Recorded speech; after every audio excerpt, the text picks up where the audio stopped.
Astaghfirullah Rabbal baraya Astaghfirullah minal khataya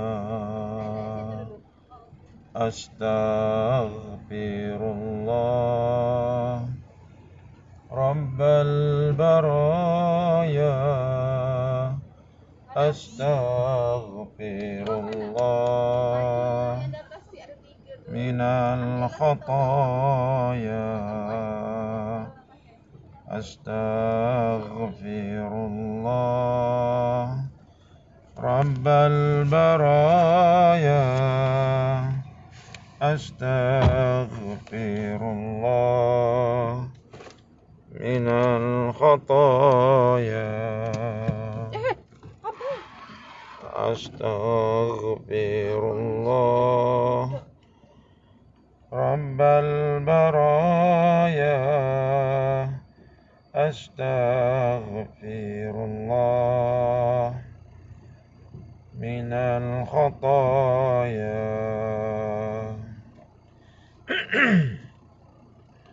Assalamualaikum warahmatullahi wabarakatuh.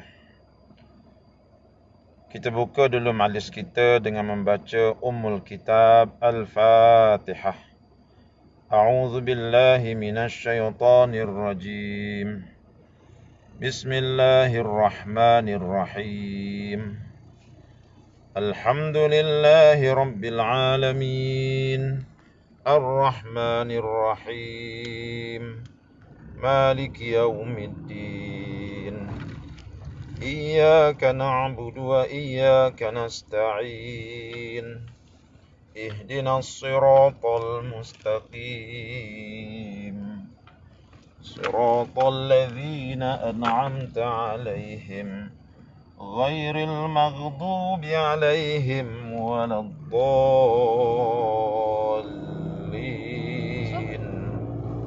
Amin. Inna Allah wa malaikatahu yusalluna 'alan nabi.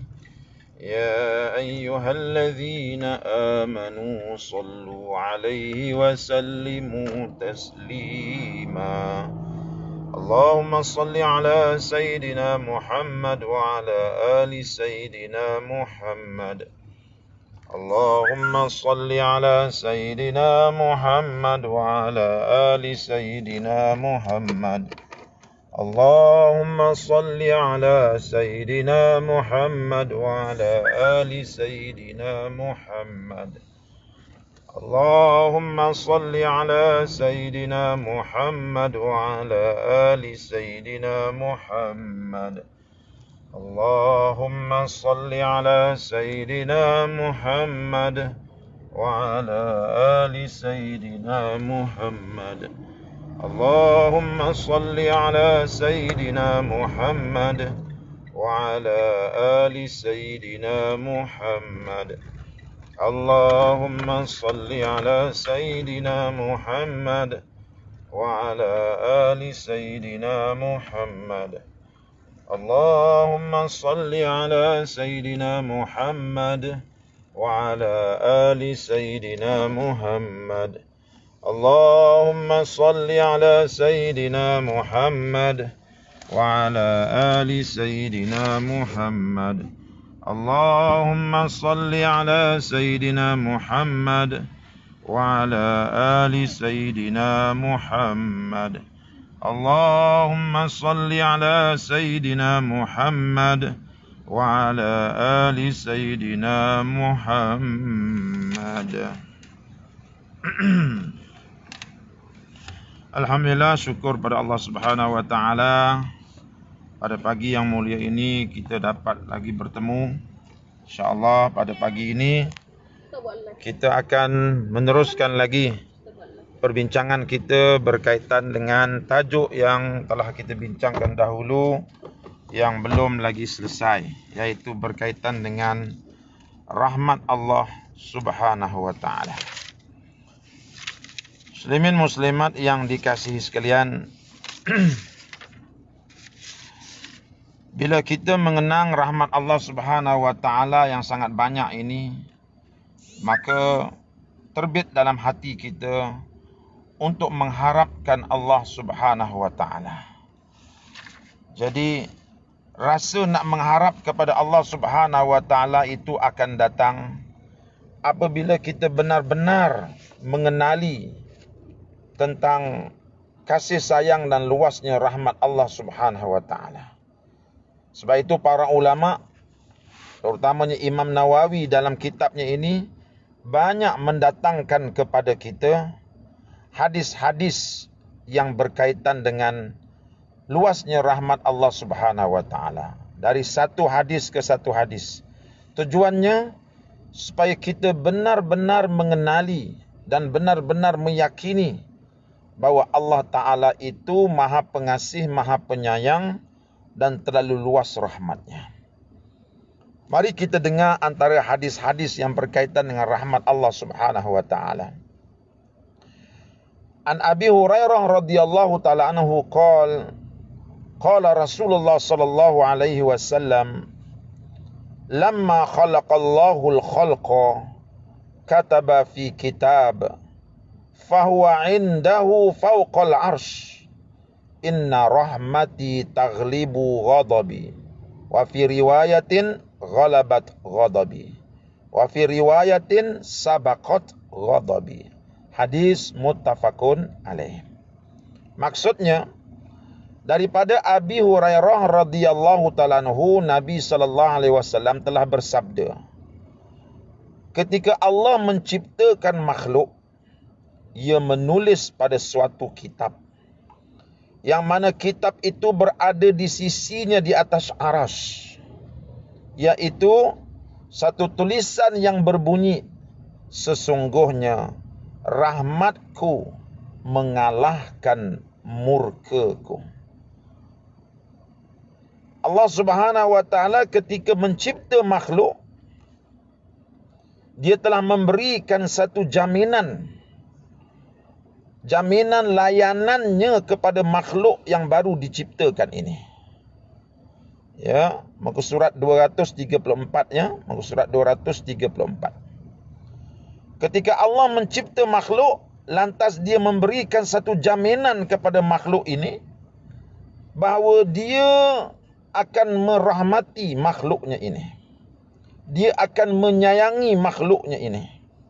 Bahkan kata Allah, rahmat Dia, kasih sayang Dia mengatasi, mengalahkan kemurkaan Dia.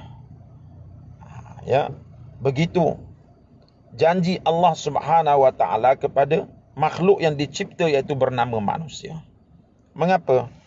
Karena Allah sebagai Tuhan pencipta makhluk mengetahui bahawa makhluk yang diciptakannya ini mempunyai nafsu.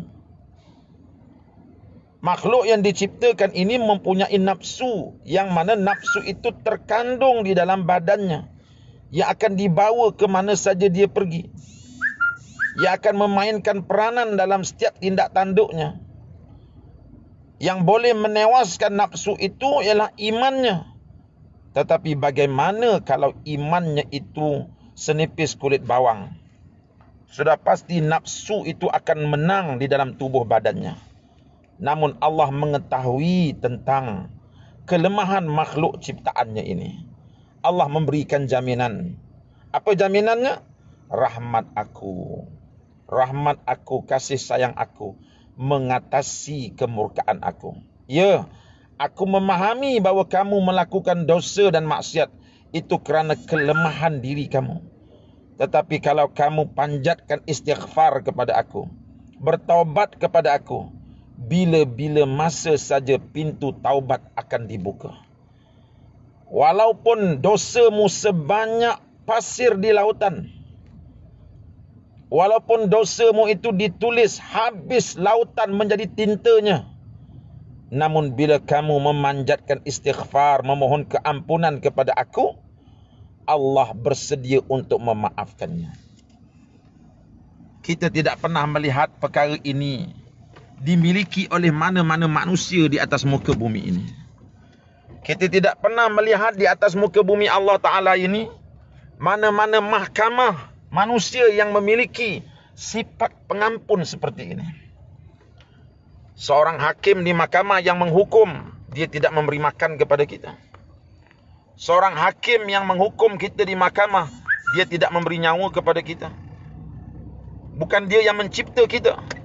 Bila kita melakukan kesalahan demi kesalahan, 20 kesalahan, paling tidak akan dimaafkan satu, yang lain akan terhukum. Tetapi Allah, Tuhan yang mencipta kita, Allah, Tuhan yang mengadakan kita daripada tiada kepada ada, Tuhan yang memberi kita makan dan minum, Tuhan yang memberikan kita segala-galanya. Sejuta dosa yang kita lakukan, Allah masih lagi sedia untuk mengampunkan semuanya, kecuali dosa melakukan syirik kepada Allah Subhanahu wa taala. Lihat betapa luasnya rahmat Allah Subhanahu wa taala. Tuan-tuan yang dihormati sekalian,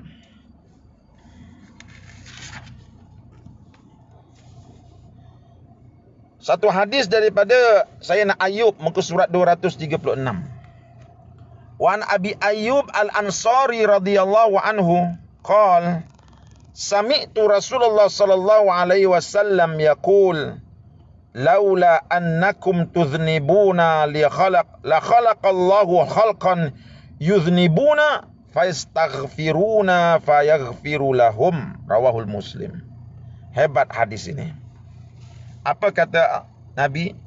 Daripada Abu Ayyub Al-Ansari radhiyallahu anhu, dia telah berkata, saya mendengar Rasulullah sallallahu alaihi wasallam bersabda, seandainya kamu sekalian tidak berbuat dosa, nescaya Allah akan mencipta makhluk lain yang berbuat dosa, kemudian mereka memohon ampun kepada Allah, lalu Allah mengampuni dosa-dosa mereka. Lihat, kalaulah seluruh manusia yang telah ada di atas muka bumi ini tidak melakukan dosa, andainya, kalau saja, andaian, kalaulah seluruh makhluk di atas muka bumi ini tidak melakukan dosa, Allah akan cipta makhluk yang lain supaya mereka itu buat dosa, dan Allah Ta'ala akan ampunkan dosa-dosa mereka. Di sini hadis ini menunjukkan kepada kita betapa Allah Ta'ala itu sangat suka mengampunkan dosa hamba-hambanya. Sehingga kalau tidak ada yang berdosa, dia akan mencipta satu makhluk yang lain agar makhluk itu buat dosa, dan dia nak mengampunkan dosa makhluk tersebut. Satu cerminan kepada kita betapa Allah Ta'ala ini Tuhan yang maha luas rahmatnya. Satu cerminan kepada kita bahawa Allah Subhanahu wa Ta'ala ini Tuhan yang maha luas kasih sayangnya. Bukanlah Allah Ta'ala mencipta api neraka itu dengan sewenang-wenangnya dicampakkan makhluk-makhluk yang dibencinya ke dalam api neraka. Bahkan kita mendengar banyak hadis-hadis yang lain, bagaimana seorang makhluk Allah ini diceritakan oleh Nabi SAW, sepanjang hayatnya dia melakukan dosa dan maksiat kepada Allah. Tiba-tiba di hujung hayatnya, dia berasa takut untuk bertemu dengan Allah, berasa bimbang dengan azab kubur Allah, berasa takut dengan azab api neraka Allah. Lalu dipesankan kepada anaknya, kalau dia meninggal dunia maka dibakar saja jenazahnya dan abunya dihanyutkan ke laut dan sebahagiannya diterbangkan di padang pasir, supaya dia tidak bertemu dengan alam barzakh. Allah Subhanahu wa Ta'ala maha pengampun. Apabila dia meninggal dunia, anaknya telah memperkenankan wasiatnya, tetapi lelaki ini tetap bertemu dengan alam barzakh. Ketika datang malaikat nak mengazabnya, Allah Ta'ala memberitahu kepada malaikat, jauhkan diri daripada manusia ini. Walaupun di sepanjang hayatnya dia melakukan dosa, tetapi di hujung hayatnya ada timbul rasa takut dia kepada Allah. Sedikit saja dia mengingati Allah, Allah sudah pun mengampunkan dosa-dosanya. Begitu luasnya rahmat Allah. Kalau rahmat Allah begitu luas kepada orang yang melakukan dosa, bagaimana rahmat Allah kepada orang yang takut dengan dosa? Bagaimana pula rahmat Allah kepada orang yang tidak berbuat dosa? Bagaimana pula rahmat Allah kepada orang yang cukup berjaga-jaga dengan dosa? Sudah tentulah rahmatnya lebih berganda-ganda luasnya. Sebab itu, kita diajar oleh Allah untuk mengimani sungguh-sungguh dalam hati kita bahawa rahmat Allah mengatasi kemurkaannya. Ini akan menjadikan hati seorang mukmin itu sentiasa nak berjinak dengan Allah Subhanahu wa taala. Memang manusia ini dijadikan apabila ada satu insan yang sedia untuk memaafkan dia. Apabila ada satu insan yang dia tahu orang itu pemaaf. Dia tahu orang itu penderma. Dia tahu orang itu pengasih. Sudah tentu kita akan merapatkan diri kita dengan dia. Kita senang nak bergaul dengan dia. Begitulah Allah. Allah mahu kita ini senang bergaul dengan dia. Allah mahu kita ini kalau ada masalah terus mengadu kepada dia. Sebab apa? Sebab dia Tuhan yang maha pengasih. Luas rahmatnya. Bila kita sering mengadu kepada Allah, itu tanda kita mengiktiraf rahmat Allah yang luas. Bila kita berdosa, kita terus menangis depan Allah, itu tanda kita mengiktiraf pengampunnya dan luasnya rahmat Allah. Jadi marilah sama-sama kita mendekatkan diri kita kepada Allah yang maha luas rahmatnya ini. Antara isteri kita dan Allah, Allah lebih luas rahmatnya. Antara suami kita dengan Allah, Allah lebih luas rahmatnya. Karena itu, jangan bergantung semata-mata kepada makhluk bernama suami ataupun isteri. Karena kita memiliki Allah yang sangat luas rahmatnya, yang tak mungkin boleh dimiliki oleh mana-mana manusia, sama ada bergelar isteri ataupun suami. Rugilah mereka yang hanya bergantung kepada makhluk. Karena itu, satu perkara yang kata-kata yang tak boleh diungkapkan, bahkan mendatangkan dosa, bila kita menyebut, aku tidak boleh hidup tanpamu. Kalau kita maksudkan tanpamu itu ialah kekasih kita makhluk Allah, maka ini perbuatan yang bodoh dan syirik. Kerana Allah Ta'ala itulah Tuhan yang kita tidak boleh hidup tanpanya. Maka marilah sama-sama kita memperbanyakkan tasbih kita kepada Allah Subhanahu wa ta'ala. Marilah sama-sama kita memperbanyakkan zikir kita kepada Allah Subhanahu wa ta'ala. Marilah sama-sama tuan-tuan, kita memperbanyakkan tahlil kita kepada Allah Subhanahu wa ta'ala. Karena mendekatkan diri kita kepadanya, kita akan menjadi insan yang kaya. Jangan takut dengan kemiskinan. Kalau diuji dengan kemiskinan, kerana apa? Karena kita ada Tuhan yang maha kaya dan maha pengasih. Jangan takut kepada kesakitan kalau kita diberikan penyakit. Karena kita ada Tuhan yang maha mendengar, yang maha mengetahui, yang maha pengasih, yang segala kesembuhan ada di tangannya. Kalau kita diuji dengan sebarang kesedihan, janganlah kita merasakan bahawa kita sudah berada di hujung harapan. Tidak. Karena di sisi kita ada Tuhan yang sangat luas pintu rahmatnya. Karena itulah Nabi SAW berdoa di dalam doanya, Allahumma inna as'alukal ghina. Allahumma inna as'alukal afa wal ghina. Aku mohon kepadamu ya Allah keampunan dan kekayaan. Kekayaan itu bukan makna kekayaan dunia. Banyak uang ringgitnya, dinar emasnya, bukan. Kekayaan hati. Daripada mana munculnya kekayaan hati?